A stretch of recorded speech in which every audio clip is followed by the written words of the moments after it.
075型两栖攻击舰自问世以来就备受关注，因为它肩负着一个历史重任。在去年9月，首艘075型下水，目前已经停泊在海南三亚港口训练，而且该基地正在新建2座可容纳航母的大型干船坞。而火速在今年4月份下水的2号舰又有新动作，在12月21日，中国海事局发布了黄浦江长江口有试航船下航，这次试航编号为 H24， 而之前075首舰试航时航行警告显示的是 H23， 所以很容易推断出这是075型2号舰。而且有热心网友拍到，互动船厂的075 2号舰已经动身驶离了港口。075 2号舰首次试航距离075首舰试航仅只隔了139天，而从下水到首次试航周期也比首舰短很多，说明各项工作都比较顺利。075舰之所以快马加鞭建造，就是因为局势不等人。而除了075舰外，我国海军也在努力发展其他战舰，这也引起了美国方面的高度关注。与此同时，美国议会调查局公布报告显示，在过去15年间，中国海军军舰增加了117艘，而美国战舰则减少了112艘。到目前，中国海军战舰共有333艘，而美军现役战舰共计296艘，比中国还少37艘。这份报告统计美军军舰数量时，还算上了辅助舰和支援舰，而中方数字不包括这些种类舰艇。在中国海军不断壮大的时候，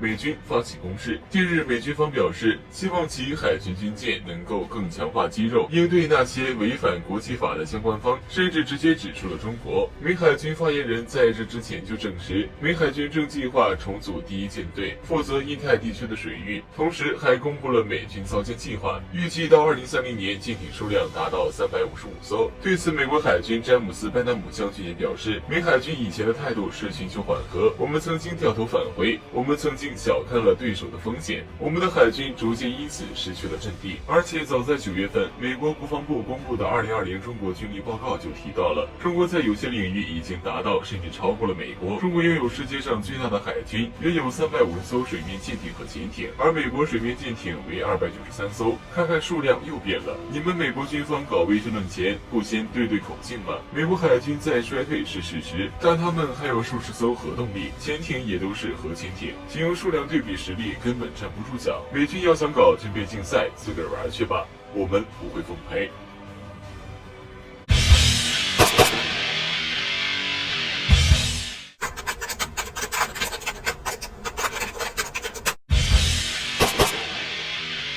在2020年12月14日，英国确认出现一种变异新冠病毒后，英国政府在23日宣布，又发现了另一种传染性更强的变异新冠病毒。之前自嘲欧洲病夫，现在为何要甩锅？美国为何还不对英国禁航？隐瞒什么？英国卫生大臣汉考克表示，已在英国检测到2例另一种变异新冠病毒的病例，还强调这2例过去几周和从南非来确诊病例有接触。这种变异新冠病毒与之前在南非发现的一致，更具有传染性，并加强了对南非的旅游限制。虽然英国断定与南非发现的一致，在18日，南非确实宣告该国发现了一种新的变异新冠病毒 501V2。不过，世卫组织证实，南非发现的新冠病毒变种虽然和英国发现变种几乎同一时间出现，但是没有关系。截至目前，南非医学专家还没有查明变异病毒的来源，英国就怎么能断定呢？事实上，随着英国新冠变种病毒不断蔓延，目前全球已有多个国家和地区暂停英国航班入境，包括加拿大、澳大利亚、德国、法国等国。英国正逐渐沦为孤岛，但是美国却迟迟没有限制英国的航班。一向最容易对盟友落井下石的美国，这次洗心革面了，还是隐瞒什么真相？外界有几个猜测：一是美国累计确诊病例直逼2000万，英国这个情况根本不算什么，还能卖个人情；其次，还有人猜测美国疫情已经无力回天，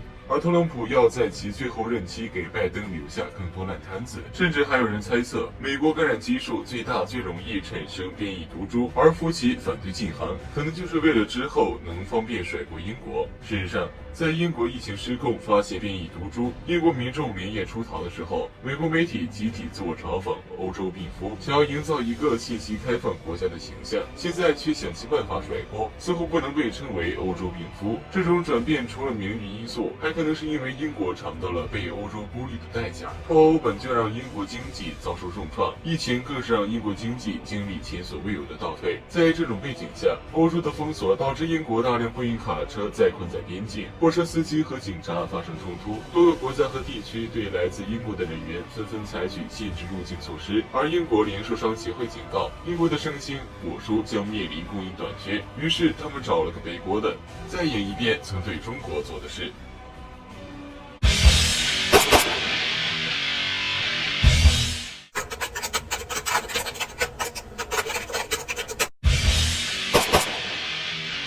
在12月18日，印度斯坦时报报道称，通过分析卫星图像和截获的情报可以证实，解放军在进行关键道路和房屋建造活动。在卡拉昆仑山口，阿克塞钦扩充军事实力和容量。在阿克塞钦地区，只要不是碎石化的道路都被铲平了，还拓宽了宽度。此外，引发印军关切的是，中国已经在修建通往卡拉昆仑山口另一条8至10米宽的道路，使其通往战斗要塞杜拉特别奥里蒂的路程直接缩短了2小时。沿着597公里长的所谓拉达克地区，解放军军车和临时营房都在增加。此外，解放军似乎还在阿鲁纳恰尔邦空军基地附近建了2个新的地下设施，可能是机库。而在印截获解放军情报后，印度紧急向边境增兵。据印度国防新闻22日报道称，随着中印还在拉达克地区对峙，印边防部队正准备新组建7个营，包括1万名士兵。至此，部署在中印边境的部队从9万提高到了10万人左右。第二天，印度陆军参谋长纳拉万还抵达前线指挥部列城，视察了印陆军第14集团军和班公湖沿岸多个哨所。最近时，距离解放军营地只有200至300米。